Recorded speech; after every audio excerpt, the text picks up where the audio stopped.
अस्सलाम वालेकुम दोस्तों, this is Tas Qureshi. I hope आप सब लोग ठीक होंगे।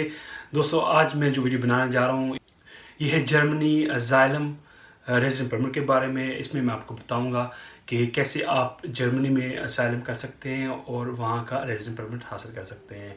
दोस्तों, जर्मनी एक बहुत बड़ा मुल्क है जो कि बहुत ही अच्छी इकॉनमी रखता है और अपनी जो बॉर्डर है इसके ये 9 कंट्रीज़ के साथ शेयर करता है, जिसमें डेनमार्क नॉर्थ की साइड पर लगता है, पोलैंड चेक रिपब्लिक जो है वो ईस्ट की साइड पर लगता है, ऑस्ट्रेलिया और स्विट्ज़रलैंड वो साउथ की साइड पर लगते हैं, फ्रांस लक्समबर्ग वो साउथ वेस्ट की तरफ लगते हैं और बेल्जियम हॉलैंड जो नॉर्थ वेस्ट की तरफ लगते हैं। दोस्तों, जर्मनी एक ऐसी कंट्री है जहाँ पे दूर दूर से लोग इस वक्त आ रहे हैं, रेफ्यूजीज़, जिसमें सीरिया भी शामिल है, पाकिस्तान, इंडिया, बांग्लादेश, अफ़गानिस्तान है। और ये जर्मनी की एक सबसे ख़ास बात ये है कि यहाँ पे आपको पूरी सहूलतें दी जाती हैं, दूसरी कंट्री में दी जाती हैं, लेकिन यहाँ पे जो कुछ सहूलतें हैं मैं आपको बताऊंगा जो आपके लिए नहीं होंगी, आप सरप्राइज़ होंगे सुन के। जो कि मैंने हॉलैंड में आपको बताया कि हॉलैंड का अगर असाइलम लेना हो तो वो वहाँ पे क्या फैसिलिटीज़ मिलती है, लेकिन जर्मनी थोड़ी डिफरेंट है। जर्मनी पर्सनली आप मुझसे पूछें तो जर्मनी की जो मुझे एक चीज़ अच्छी लगी है, जो मैं आगे चल के बताऊंगा, वो है आपको पर मंथ जो पैसे दिए जाते हैं।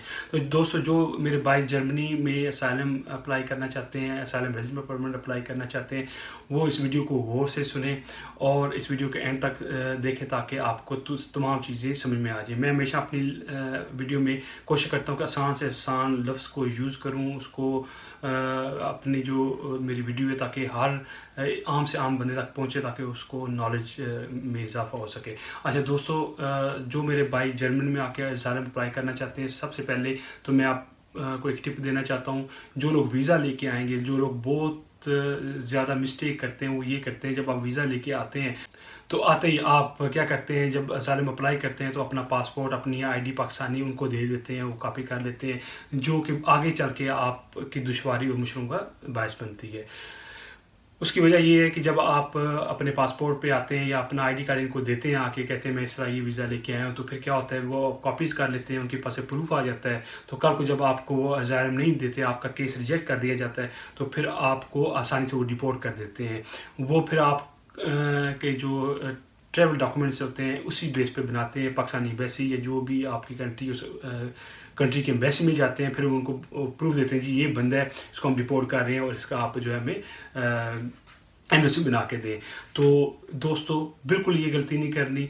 आपने कभी भी अपना पासपोर्ट, अपना आईडी, कोई भी आइडेंटिफिकेशन होती है इनको नहीं देनी।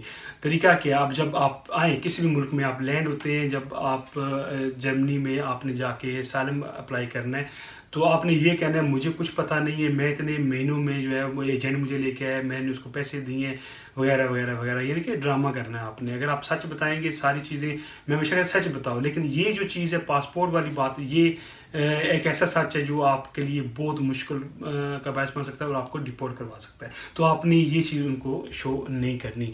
बाकी जो भी चीज़ें आपने उनको रियल बतानी है, आपने उसमें कोई झूठ नहीं बोलना। जर्मनी में असाइलम अप्लाई करने के लिए 2-3 तरीके हैं। एक तो है बॉर्डर पे की जा सकती है, एक है जब आप एयरपोर्ट पे अराइव करते हैं तब की जा सकती है, एक वो है जब आप जर्मनी में अंदर आ जाए फिर कैसे की जाती है।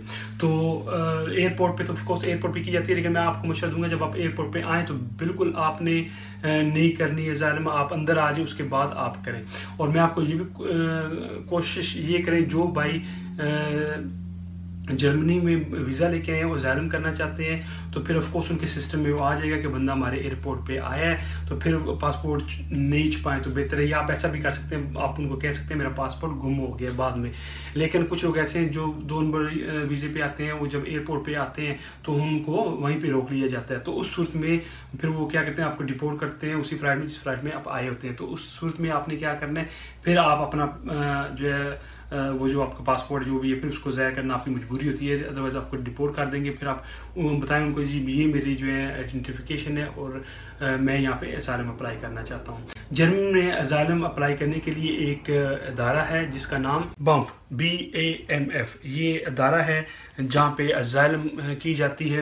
आप जर्मनी में हैं, अगर आप जर्मनी के अंदर आ चुके हैं तो सबसे पहले आपने क्या करना है, आप किसी भी police station, nearest police station में चले जाएं और वहाँ जाके आपने कहना है कि जी मैं आया हूँ यहाँ पे और मैं असाइलम अप्लाई करना चाहता हूँ।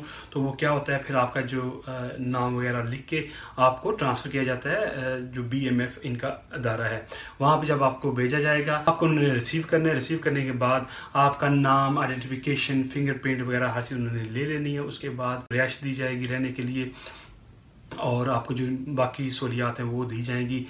दूसरे मरहले में ये होगा कि आपका इंटरव्यू लिया जाएगा, आपको से पूछा जाएगा कि आप कहाँ से आए हैं, कैसे आए हैं और आप क्यों असाइलम अप्लाई करना चाहते हैं। तो मेरे दोस्तों, कभी भी ये नहीं आपने बताना कि अगर आप स्विट्ज़रलैंड वगैरह कहीं से आए हैं तो वो आएंगे तो फिर आप उनको बताएंगे कि मैं तो वहाँ से आया हूँ और मैं अप्लाई करना चाहता हूँ। तो सबसे जो बड़ा प्रॉब्लम आपको यही आएगा पेश कि वो कहेंगे अगर आप स्विट्ज़रलैंड में आए हैं या हॉलैंड में आए हैं तो वहाँ पे आपने क्यों असाइलम अप्लाई नहीं की। तो ये आपने चीज़ नहीं बताना। आप कहेंगे मैं डायरेक्ट जर्मनी में आया हूँ।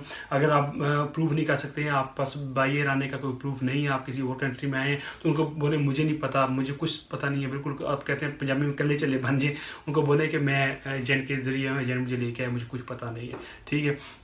और फिर आपको ट्रांसलेटर दिया जाता है, आपसे पूछा जाता है कि हाँ जी आप कौन सी ज़ुबान बोलते हैं, आप उनको जो ज़ुबान है उनको बताएं। फिर उसी ज़ुबान में उनका जो एक प्रोसीजर होता है, तरीक़ाकार होता है, वो उसी ज़ुबान में कुछ पेपर आपको दिए जाएंगे पढ़ने के लिए, ताकि आपको इन्फॉर्मेशन हो सके कि क्या प्रोसेस है, कैसे होगा सारा कुछ। आपका इंटरव्यू लिया जाएगा। जो आपका इंटरव्यू लिया जाए उसमें आपने बिल्कुल सही बात बतानी है, सच्ची बात बतानी है। अगर आप चाहते हैं कि आपको जर्मनी का रेजिडेंट परमिट मिल जाए तो आपने झूठ नहीं बोलना। क्यों? उसकी वजह क्या, अगर आप झूठ बोलेंगे तो उनको पता चल जाएगा। 1 महीने 2 महीने बाद फिर आपकी जो है असाइलम उसको डिसमिस कर दिया जाएगा और आपको डिपोर्ट किया जाएगा। अगर उनके पास आपके कोई डॉक्यूमेंट्स नहीं है तो आपको 24 आवर्स दिए जाएंगे, 48 आवर्स, कि हमारी जो कंट्री है इसको छोड़ दें। तो आप कोशिश करें जब पाकिस्तान से आपने आना है कुछ ना कुछ आप डॉक्यूमेंट्स वहाँ से बनवा के लेके आएँ। अगर आप टिक स्टे लेना चाहते हैं, उसमें पुलिस का रिकॉर्ड होता है, आप पे कोई FIR वगैरह कटी होती है, वो अखबार की कटिंग या कोई भी ऐसी चीज़ जिससे प्रूफ होता होगी जी आपकी जान को पाकिस्तान में खतरा है, तो वो ऐसे डॉक्यूमेंट्स आपने देने हैं। उनको सच सच जो बात है वो उनको बतानी है, ये बात है, ये मेरा केस है। और पहला जो इंटरव्यू होता है वो बहुत ही इंपॉर्टेंट होता है। उसमें जो चीज़ें आपने बतानी है, जो जो डिटेल आपने बतानी है, उसमें आपने अगर कोई ऐसी चीज़ की कि जो झूठ बोलेंगे, झूठ हमेशा हम जब बोलते हैं झूठ बाद में भूल जाते हैं, तो हमेशा मैं आपको मशवरा दूंगा, कोई भी आपने उनको जो चीज़ बताई अपने बारे में, इवन सच्ची बात भी हम बताते हैं जब, तो वो दूसरी दफ़ा बंदा कहता है रिपीट करो तो हम भूल जाते हैं। तो कोशिश ये करें जो भी स्टोरी आपने उनको बतानी है पहले से एक पेपर पे लिख लें, या जो बताई है उसको बाद में लिख लें, ताकि फॉरवर्ड के लिए आप पास एक चीज़ हो, रिमाइंडर हो, ताकि पता हो कि आपने पहले इंटरव्यू में क्या क्या बोला। क्योंकि सारी जो आपकी असाइलम का जो प्रोसेस है वो आपके पहले इंटरव्यू पे चलता है। अगर आपका पहला इंटरव्यू आपको याद रहेगा तो, क्योंकि वो बार बार आपको से उन्होंने पूछने, बार बार आपसे वो क्वेश्चन करने हैं, हाँ जी आप कैसे आए, हाँ जी आप कहाँ रहते हैं, तो आपको वो चीज़ें बार बार रिपीट करनी है, जिससे एक तो सच साबित हो जाता है कि बंदा सही कह रहा है, झूठ नहीं बोल रहा। क्योंकि वो जो लोग होते हैं जो आपसे क्वेश्चन कर रहे होते हैं वो प्रोफेशनल लोग होते हैं, उनको पता चल जाता है कि बंदा झूठ बोल रहा है, क्योंकि उनका रोज़ का काम होता है। हज़ारों लाखों लोग जो है वो असाइलम ले रहे होते हैं, वो लोग इंटरव्यू कर रहे होते हैं। जब आपका पहला इंटरव्यू हो जाएगा उसके बाद आप कुछ अर्से तक कैंप पे रखेंगे, 6 वीक भी लग सकते हैं, 6 मंथ भी लग सकते हैं। उसके बाद क्या होता है, आपको ट्रांसफ़र कर दिया जाता है एक प्राइवेट अकोमोडेशन में जो फ्री होती है, और आपको 400 से 450 यूरो आपको दिया जाता है। लेकिन इससे पहले जो पीरियड होता है 6 महीने तक, 6 वीक से 6 महीने तक, तो उसमें ये होता है कि आपको 35-40 यूरो तकरीबन मिलते हैं जेब खर्चे। लेकिन उसके बाद जब 6 महीने हो जाते हैं या 6 वीक या 1 महीने बाद जब आप को ट्रांसफ़र करते हैं दूसरी जगह पे, तो वहाँ पे आपको घर भी मिलता है छोटा सा, और फिर आपको खर्चा 400-450 यूरो मिलता है। तो उस पर आप काम नहीं कर सकते, इसलिए आपको खर्चा देते हैं। लेकिन जब आपकी जो असाइलम है वो पॉजिटिव हो जाती है, फिर आपको रेजिडेंट परमिट दे दिया जाता है। उससे पहले आपके पास रेजिडेंट परमिट नहीं होता, वो असाइलम के पेपर होते हैं जो आपको दिए जाते हैं, उस पर आप काम नहीं कर सकते। जब आपको रेजिडेंट परमिट मिल जाएगा फिर आप काम कर सकते हैं उनका। लेकिन एक चीज़ है, जब आप काम करेंगे तो ये जो खर्चा आपको मिलेगा ये बंद हो जाता है उसका। तो ये दोस्तों था प्रोसेस मैं आपको बता दूंगा कि मेरे बहुत सारे भाई जो हैं उनको प्रॉब्लम भी है, रियल इशू भी है, पाकिस्तान में कितनी सारी फैमिली है उनको भी ये प्रॉब्लम है। तो मैं आपको मशवरा दूंगा ज़रूर ये ट्राई करें। इस वक्त जो सबसे आसान और जल्दी जो तरीका है यूरोप में पेपर हासिल करने का, वो पॉलिटिकल असाइलम है। तो आप ज़रूर ट्राई करें, अल्लाह आपको कामयाब करे। मेरी दुआ अल्लाह हर उस मेरे भाई को जो यूरोप में या दूसरी किसी जगह पे इलीगल है, अल्लाह पाक उसकी मदद करे और जल्द अज जल्द उसके पेपर बने ताकि अपनी फैमिली को जाके मिल सके। और वो मेरे दोस्त भाई जो पाकिस्तान में है, जो बाहर आना चाहते हैं, मेरी दुआ है अल्लाह ताला उनको कामयाब करे। ये थी आज तक की वीडियो। अगर आपको मेरी वीडियो पसंद आई हो, प्लीज़ नीचे दिए कमेंट सेक्शन में अपना फीडबैक देना ना भूलिएगा।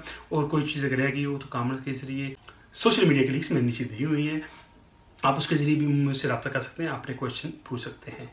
तस्कुरिश इजाज़त, अल्लाह हाफ़िज़।